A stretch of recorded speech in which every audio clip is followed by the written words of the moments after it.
सुनिए ना अनुराग जी, वहां तक तो ठीक था कि भारतीय जनता पार्टी अडानी को इतना ज्यादा बचाने की कोशिश करती, लेकिन अनुराग मुस्कान क्यों परेशान हो रहे हैं? नहीं, मुझे पता था आप मेरे ऊपर आएंगी। कांग्रेस जितने राज्यों में नहीं है, फिल्म सिटी में उससे ज्यादा चैनल हैं। कांग्रेस के अंदर कांग्रेसी जितने नहीं है, उससे ज्यादा इस देश के अंदर पत्रकार हैं। क्या आप भारतीय जनता पार्टी की तरफ से ये बात मुझसे कह रहे हैं? आप कहना क्या चाहते हैं? आप अडानी के साथ इतना ज्यादा खड़े हैं कि संसद में तो बीजेपी। मैं रामकृपाल जी के साथ खड़ा हूँ, अडानी के साथ नहीं खड़ा हूँ।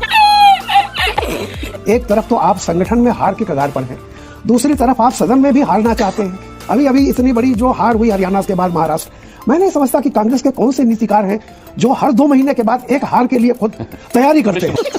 मैं आपसे ये कह रही हूँ कि जब भी सम्माननीय एलओपी खड़े होते हैं तो अमित शाह जी, राजनाथ जी, ये सब संरक्षण मांगने लग जाते हैं। आपका काम सदन में सवाल करना है। अब संभल के मुद्दे पर राहुल गांधी को सदन में बोलना चाहिए था, वो बोले नहीं। जहां उन्हें सवाल करना है वहां से वो भाग जाते हैं। हेलो नमस्कार, जय हिंद, वंदे मातरम और मेरे सभी भाई बहनों को जय श्री राम। दोस्तों, एक बार फिर से आप सभी का हार्दिक स्वागत है। एंड आज की डिबेट होने वाली है न्यूज एंकर अनुराग मुस्कान, वरिष्ठ पत्रकार रामकृपाल सिंह और कांग्रेस पार्टी के प्रवक्ता अनुमा आचार्य के बीच। तो दोस्तों, वीडियो बहुत शानदार होने वाली है, एंड तक जरूर देखना। और हाँ, अगर आप चैनल पर पहली बार आए हैं या चैनल को अभी तक सब्सक्राइब नहीं किया है तो चैनल को सब्सक्राइब जरूर से कीजिएगा।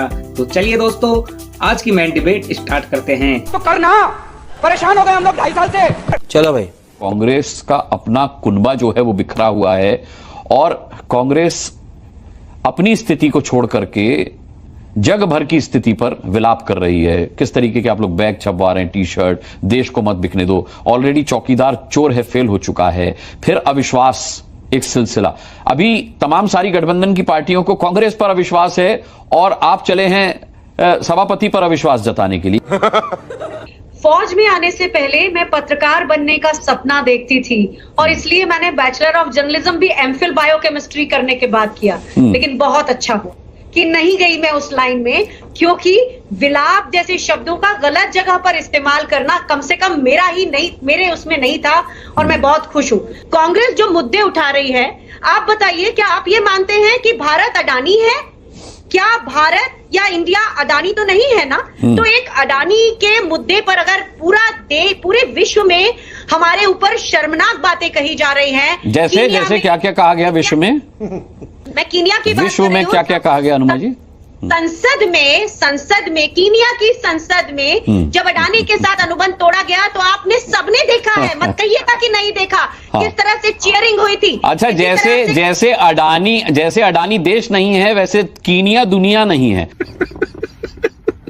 सुनिए ना अनुराग जी, वहां तक तो ठीक था कि भारतीय जनता पार्टी अडानी को इतना ज्यादा बचाने की कोशिश करती, लेकिन अनुराग मुस्कान क्यों परेशान हो रहे हैं? नहीं, मैं परेशान आपकी स्थिति को देख करके हूं। मुझे पता था आप मेरे ऊपर आएंगी। आपको बड़ा अफसोस है कि आप जर्नलिज्म करने के बाद भी, मास कॉम करने के बाद भी पत्रकार नहीं बनी। कांग्रेस जितने राज्यों में नहीं है, फिल्म सिटी में उससे ज्यादा चैनल हैं। कांग्रेस के अंदर कांग्रेसी जितने नहीं है, उससे ज्यादा इस देश के अंदर पत्रकार हैं। आपने बहुत बड़ा मौका खो दिया अनुमा जी। मैं ये बताना चाहती हूँ कि भला हुआ, क्योंकि मैं जिस पत्रकार के पेशे का इतना सम्मान आज भी करती हूँ, अगर आज वो करना चाहिए अनुमा जी। मैं तो कह रहा हूँ, आप पत्रकार होती तो बैलेंस्ड बात करती, किसी एक पार्टी की प्रवक्ता ही नहीं करती, किसी एक पार्टी का पक्ष नहीं लेती। अगर आप पत्रकार होती तो अनबायस्ड होकर के पत्रकारिता कर रही होती, अपना पेशा कर रही होती, जॉब कर रही होती। क्या आप भारतीय जनता पार्टी की तरफ से ये बात मुझसे कह रहे हैं? नहीं, मैं अनुराग मुस्कान होने की हैसियत से ये बात कह रहा हूँ। मुझे किसी राजनीतिक पार्टी से कोई लेना देना नहीं है अनुमा जी। मैं पत्रकारिता करने के बाद किसी पॉलिटिकल पार्टी में ना गया हूं ना जाऊंगा। मैं पत्रकारिता करने के बाद किसी पॉलिटिकल पार्टी का प्रवक्ता नहीं बनूंगा, ना हिस्सा बनूंगा। ये मैं ऐलान कर रहा हूं। आपकी तरह मैं किसी पॉलिटिकल पार्टी का प्रवक्ता नहीं बनूंगा। देश के लोकतंत्र के लिए मैं कुछ भी करूंगी और जो लोकतंत्र के लिए, जो संविधान के साथ होगा, जो लोकतंत्र के साथ होगा, वो सब करूंगी, लेकिन किसी विज्ञापन दाता के साथ कभी नहीं जाऊंगी, ये समझ लीजिएगा। खैर, आप व्यक्तिगत बार हो रहे हैं। मैंने सिर्फ एक बार ये कहा था पत्रकारिता के बारे में, और आपसे दोबारा कहती हूँ कि अगर आप कहते हैं कीनिया विश्व नहीं है, अमेरिका विश्व नहीं है, ऑस्ट्रेलिया विश्व नहीं है, फ्रांस विश्व नहीं है, आप कहना क्या चाहते हैं? आप अडानी के साथ इतना ज्यादा खड़े हैं कि संसद में तो बीजेपी। मैं रामकृपाल जी के साथ खड़ा हूं, अडानी के साथ नहीं खड़ा हूं। मैं रामकृपाल जी के साथ खड़ा हूं अनुमा जी, अडानी के साथ नहीं खड़ा हूं। मुझे कोई शौक नहीं है। मैं रामकृपाल जी के साथ खड़ा होना बेहतर समझता हूं। वरिष्ठ पत्रकार हैं, मेरे बहुत सीनियर हैं वो। आप अलग हो गई हमारे खेमे से, लेकिन हम साथ खड़े हुए हैं। आप मास कॉम करके भी पत्रकारिता में नहीं आई, लेकिन हम खड़े हुए हैं साथ में। आप खड़े तो हुए हैं लेकिन अदानी की तरफ खड़े हुए। नहीं, रामकृपाल जी की तरफ खड़ा हुआ हूं मैं। आप अपने चश्मे से देख रही हैं, आपको सब अडानी नजर आ रहे हैं।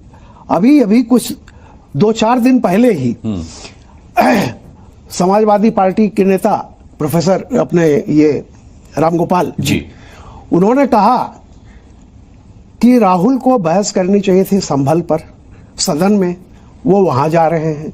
एक सीधी सीधी बात देख लीजिए कि दोनों में सिर्फ फुटबॉल इस बात की है, वो एक कह रहे हैं कि अडानी, एक कह रहे हैं कि संभल। बहुत क्लियर कट है, सब अपने वोट बैंक की तरफ देख रहे हैं। आज की तारीख में जब खुद इंडिया अलायंस को एक चैलेंज मिला हुआ है, मुझे नहीं पता कि एक तरफ तो आप संगठन में हार के कगार पर हैं, दूसरी तरफ आप सदन में भी हारना चाहते हैं, संख्या बल भी जोड़ लीजिए, तो किसी भी तरह से ये जो भी सभापति उनके खिलाफ में कोई प्रस्ताव विश्वास पास नहीं हो सकता। अभी महाराष्ट्र से हारे हैं, अभी इतनी बड़ी जो हार हुई हरियाणा के बाद महाराष्ट्र। मैं नहीं समझता कि कांग्रेस के कौन से नीतिकार हैं जो हर 2 महीने के बाद एक हार के लिए खुद तैयारी करते हैं पृष्ठभूमि। तो अब आप सोचिए कि जो परिणाम आएगा आप खुद जोड़ लीजिए, और ये परिणाम अगर अविश्वास प्रस्ताव पर पोलिंग होगी, वोटिंग होगी, तो तय जान लीजिए कि इनके अपने धड़े में भी ये उजागर होगा, और जिन पर इनको अभी विश्वास था कि वो जो है अब बीजेपी के खिलाफ थे, हमारे पास आएंगे, वो भी नहीं होगा। विवेक जी, कांग्रेस के बारे में कभी कहा जाता था कि जीते तो मिनिस्टर, हारे तो गवर्नर, रिटायर हुए तो वाइस चांसलर, और अगर इसमें भी कहीं नहीं रहे तो सर्वोदय आंदोलन है। आज कांग्रेस कभी विशेष थी, शेष हुई और शेष है। इसको ध्वंसावशेष बनाने की अगर तैयारी है तो कोई बात नहीं है। ये बड़ी अच्छी बात कही आप। हम सदन के प्रांगण की तस्वीरें देखते हैं जिसमें कभी टी शर्ट होती है देश को नहीं बिकने दें, और कभी अडानी और मोदी जी के कार्टून होते हैं जिसकी टी शर्ट लोग पहने होते हैं, कभी मुखौटे लगाए होते हैं कांग्रेस के कुछ कार्यकर्ता, कोई अडानी का मुखौटा लगाया है और प्रधानमंत्री का मुखौटा लगाकर गलवहियां डाले हुए हैं। ये सब सदन के अंदर क्यों कर रहे हैं? आप जनता के बीच जाइए ना, ये सब लेकर के। तो जनता के बीच जब आप जाएंगी तो पता चलेगा कि ये स्वीकार्य है या नहीं है, इसे जनता मुद्दा मानती है या नहीं मानती है, कांग्रेस को क्या प्रतिक्रिया मिलती है इसकी। सदन में यह प्रदर्शन करने से क्या होगा? और सब हंसते रहते हैं, कोई इतने गंभीर मुद्दे पर सीरियस नहीं रहता। राहुल गांधी भी हंस रहे होते हैं, तमाम कांग्रेस के नेता, वरिष्ठ नेता हंस रहे होते हैं, मौकरी सी कर रहे होते हैं। इतने गंभीर मुद्दे पर कम से कम चेहरे की भाव भंगिमा तो गंभीर होनी चाहिए। अनुराग जी, बहुत गंभीर मुद्दों को लेकर जब भारत जोड़ो यात्रा की थी, इसीलिए आज बीजेपी को पूर्ण बहुमत नहीं मिला है। तो ये मुद्दे लेकर के जनता में क्यों नहीं जा रही कांग्रेस? अचूब होता है आप सारा प्रदर्शन संसद के प्रांगण में ही क्यों कर रहे हैं? इन मुद्दों पर कोई बहस नहीं करते। आप क्यों नहीं पूछते कि हमारी नौसेना का एक पूर्व अधिकारी 7-7, 8-8 साल से पाकिस्तान की जेल में आज भी क्यों है? तो अगर आप इन चीजों पर सवाल नहीं करते तो कम से कम जो भारत जोड़ो यात्रा के बाद आप लोग हाउस में कीजिए ना। वही मुझे रामकृपाल जी सही कह रहे हैं कि मेरा काम यहां सवाल करना है, आपका काम सदन में सवाल करना है। अब संभल के मुद्दे पर राहुल गांधी को सदन में बोलना चाहिए था, वो बोले नहीं। जहां उन्हें सवाल करना है वहां से वो भाग जाते हैं, वहां से वो भाग जाते हैं। मैं तो यहां से नहीं भागा, मैं यहां खड़ा हुआ हूं, हर मुद्दे पर डिबेट करता हूं। अब आप चाहेंगी कि आपके मन मुताबिक डिबेट हो तो वो नहीं हो पाएगी। बात कैसे होगी? मैं आपसे ये कह रही हूं कि जब भी सम्माननीय एलओपी खड़े होते हैं तो अमित शाह जी, राजनाथ जी, ये सब संरक्षण मांगने लग जाते हैं। अच्छा। कमाल तो यह है कि जब भी हमने कोई मुद्दे की बात, और हम हमेशा करते हैं, पूरा का पूरा सत्ता पक्ष खड़ा हो जाता है। हाँ बिल्कुल बिल्कुल, समय खत्म हो जाएगा। तो बन चुके हैं तो देखिए, ऐसा है कि कांग्रेस के प्रवक्ता को जानकारी होनी चाहिए इस बात की, जहां आपका अमृत कलश है, जिस रावण की नाभि का अमृत कलश जहां है, हम उसी पर अटैक करेंगे। और उसी की बिलबिलाहट देखिए, न केवल सदन में बीजेपी के सारे नेता, पर हम यहाँ देखते हैं कि पत्रकार भी, चैनल्स भी, सभी अडानी को बचाने की मुहिम में लगे हुए हैं। ममता की जगह आप ये बात कह करके आपने जो पत्रकारिता पढ़ी है उस पर सवाल उठा रहे हैं हनुमा जी। आपने जो पत्रकारिता पढ़ी है उस पर ये सवाल उठा रही हैं आप, ये चैनल्स पर और सभी चैनल के एंकर्स पर सवाल उठा करके। मुझे तो बड़ा अफसोस है, आपने पत्रकारिता पढ़ने के बाद पत्रकारिता की नहीं, बेचारे किसी काबिल पत्रकार की सीट खा गई आप। आई होप डिबेट आपको जरूर पसंद आई होगी। और हाँ दोस्तों, वीडियो एंड तक देखने के लिए बहुत बहुत धन्यवाद। इस डिबेट के बारे में आपकी क्या राय है कमेंट करके जरूर से जाइएगा। आपसे फिर मुलाकात होगी एक और मजेदार और शानदार वीडियो के साथ। तब तक के लिए जय हिंद, जय भारत, जय श्री राम।